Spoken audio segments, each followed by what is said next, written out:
የገዳ ስርዓት በዩኔስኮ በማይዳሰሱ ቅርሶች ቅርስነት ተመዝግበዋል። በዚህ ጉዳይ ላይ የገዳ ስርዓትን በዩኔስኮ መዝገቡን አስመልክቶ መረጃ ያደረሱን የኦሮሚያ ክልል ርዕሰ መስተዳድር አቶ ለማ መገርሳን እዚህ ስቱዲዮአችን ጋብዘናል። እንኳን ደህና መጡ አቶ ለማ። እንኳን ደስ ያለዎት። እንኳን አብሮ ደስ አለን። እስኪ እንዴት ነው ያው የምስራቹንም አብሮ እንደገና ደግሞ የዚህ ቅርስ መመዝገብ በዩኔስኮ መመዝገብ ያለው ለክልሉም ለሀገሪቱም ያለው ፋይዳ ምንድን ነው የሚለውን እስቲ። እንግዲህ በቅድሚያ የሀገራችን ህዝቦች እንኳን ደስ አላችሁ እንኳን ደስ አለን ማለት እፈልጋለሁኝ። በተለይም የኦሮሞ ህዝብ የገዳው ስርዓት ባለቤት የሆንን ከምንም በላይ ይህ ዕለት የዛሬው ዕለት በኦሮሞ ህዝብ ታሪክ ውስጥ ልዩ ቀን ነው።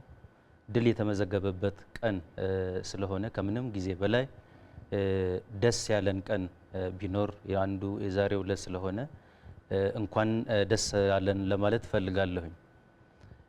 እንግዲህ የገዳ ስርዓት ሰፊና ብዙ ታሪክ ያለው ስርዓት ነው። ከስንት መቶ ዓመታት በፊት የኦሮሞ ህዝብ ይተዳደርበት የነበረ ዴሞክራሲያዊ ስርዓት ነው። ምናልባትም የገዳ ስርዓትን አንዳንድ ከሀገሮች ጋር ለማስተያየት አሜሪካን አሁን 41ኛ መሪዋን መርጣለች።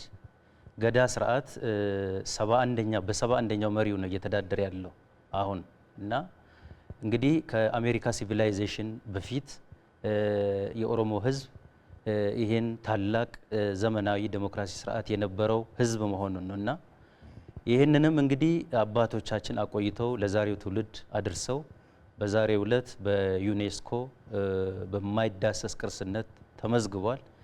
ይሄ ለኦሮሞ ህዝብ ብቻ ሳይሆን ለመላው ሀገራችን ህዝቦች ትልቅ ድል ነው። የገዳ ስርዓት የኦሮሞ ህዝብ ኩራት ብቻ ሳይሆን የመላ የሀገራችን ህዝቦች አሴትና እሴት ስለሆነ የኢትዮጵያ ህዝብ ለዓለም ያበረከተው ድንቅ ቅርስ ነው ብለን ነው የምናየው። ስለዚህ ደስታው የሁላችን ነው።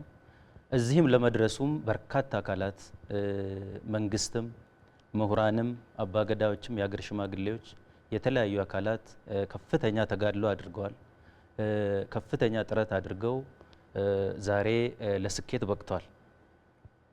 እሺ እንግዲህ እዚህ ስቱዲዮአችን መጥተው አቶ ለማ ለሰጡ ማብራሪያ ከልብ አመሰግናለሁ።